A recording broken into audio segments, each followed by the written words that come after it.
Okay, in this video we are going to look at the concept of time dilation. So let's look at an example which we come across in our daily life. Suppose you are sitting on this carriage which is moving towards the right with the speed of u, and you are sitting here and you throw an object vertically upward.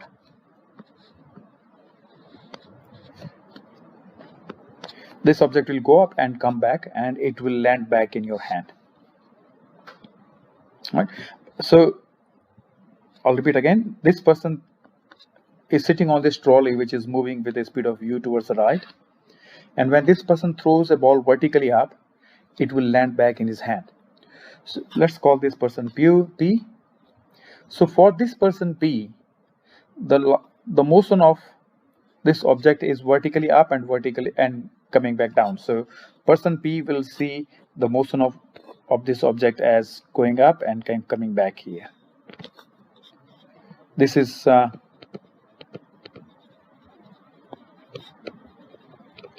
observed motion by P. Now suppose you got another person sitting here, and when this person observes, this person observes and this person sees that ball is going up, but the trolley is constantly moving forward. This object here, because this is thrown by a person who is also traveling with a speed of v, this object here will have a horizontal velocity of u as well. So by the time ball comes back, by the time this object comes back in the hands of this person, they have moved forward. Basically, whole trolley has moved. So trolley could be here now, and this person is here. And what is actually happening is that when ball was thrown, this person was here, and then it went like this and came back in his hand again. So the motion as per this person Q is not a straight line like this, like we had here. Yeah. So we can see that the motion that is seen or observed by an observer is different depending on the frame of reference of the observer. Now let's look at the case of light now. Similar thing happens in the light as well. So we look at an example. Suppose we have a railway carriage here, and again, just similar to the previous case, we have observers standing here, and we have an observer standing here in the carriage. Now this person, there is a light source here. This person turns off the light, which sends a pulse of light to the opposite side, to the ceiling, say, and this is the mirror here. And just again assume that the speed is u. It's a mirror here. So, and the light pulse goes there, it strikes the mirror and come back here, just like the object which was thrown vertically upward in the previous example. So this person here, person P, and this is person Q. This person P will see the light going like this and coming back here. If the width of this carriage is d, then as per P,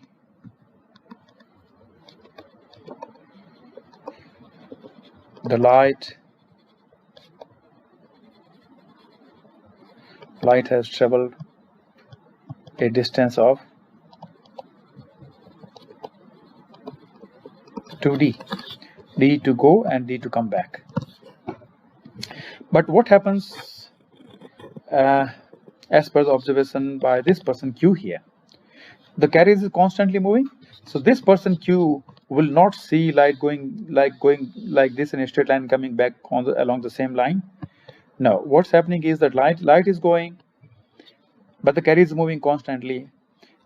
The fact that light strikes the mirror cannot be changed, and the fact that light comes back to the same source here cannot be changed. So this person Q will see the light going like this and coming back here. The carriage has, the source of the light has moved by the time the light came back here. When the light was launched, the source was here. This is the source.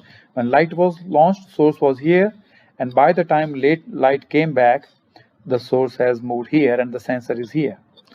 So the distance traveled, this is my D, and this is the L, and this is the L which is observed by this person Q. So this person Q observes that light is going along this path, traveling distance of L, and coming back, traveling distance of L again. And this is our D distance, which is basically the width of the carriage here. So as per Q, the distance traveled is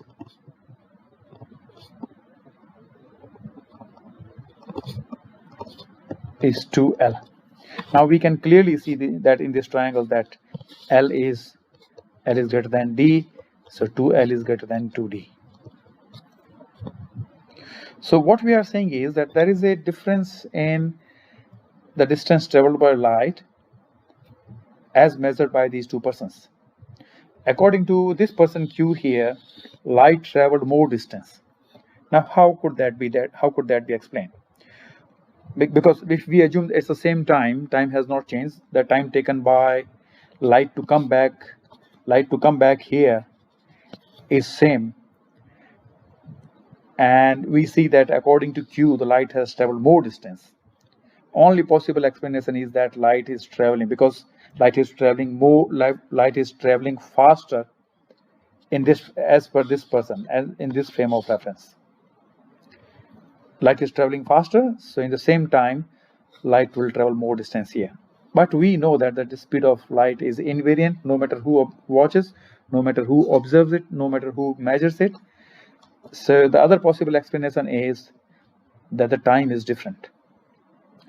The time here in the frame of reference of P is less than the time in the frame of reference of Q, because speed is same in both of them, which means if the light travels more distance in Q, it means in Q, in the frame of reference of Q, the time interval must be longer than the time interval measured in this frame of reference.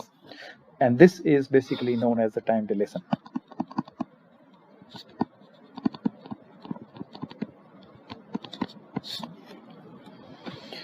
Now time here, it's important to introduce a term here, proper time, delta T0.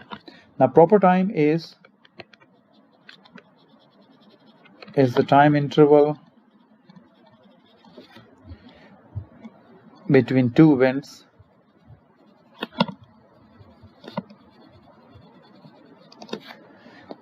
measured by an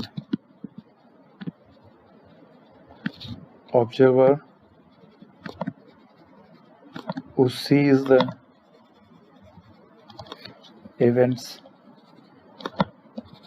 occur at the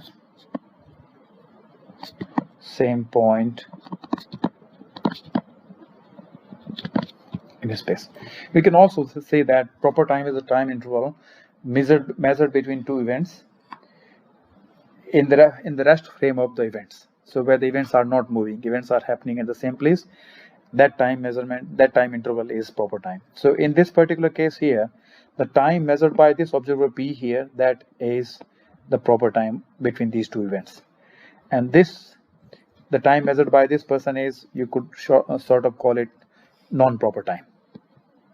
And non-proper time here, we denote that by delta T. Proper time is indicated by delta T0, and we have seen that delta T will always be greater than delta T0. There is a mathematical relationship as well. The formula is that delta T is equals to delta T0 divided by 1 minus u over c whole square. This gives you relation between the proper time and the observed time. This particular factor, there's a new quantity that we can introduce here, and we call it Lorentz factor.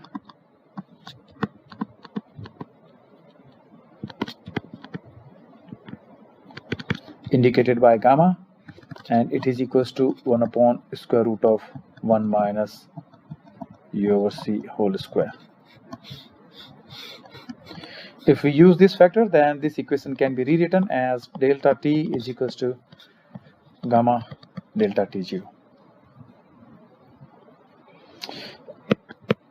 We can look at an example. Suppose there is a person traveling on a spacecraft, and this person has a clock. Now that clock measures 1 second, and we want to find out the time measured in the same clock, seen in the same clock by someone sitting on the earth. So for example, a spacecraft is traveling, and I got a very powerful telescope, and I watch the time there on that spacecraft. So the clock on the spacecraft is ticking every second. I would say that is delta t0 is equals to 1 second. This is the proper time of that clock. Because this is the proper time of that clock means that this is the time that would be seen by a person who is stationary with respect to the clock. So maybe clock is sitting beside him, or that person has the clock in his hand. So time measured by that person is delta t0, which is 1 second. And suppose the spacecraft's speed is 0.99 c. And if I, sitting on Earth, look at the same clock, what time I will be seeing?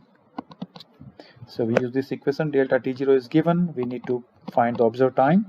So first we can find the Lorentz factor, which is gamma is equals to 1 upon square root of 1 minus 0.99 c over c whole square, which becomes 1 minus 0.99 square, which becomes 7.088 seconds.